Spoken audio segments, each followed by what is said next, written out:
Hello everyone, today I'm going to show you how to remove keycaps without a keycap tool. So hopefully at home you have lying around 2 paper clips.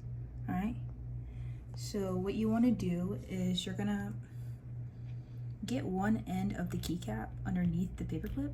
So you want it to kind of hit the corner like this, and then you're going to want the other end to hit that corner. So essentially you want your paper clips to look like that, and then you're gonna wanna pull up at the same time.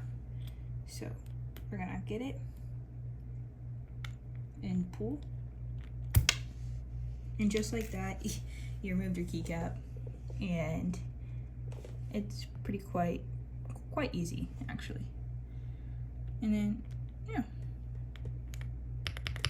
Thank you guys for watching.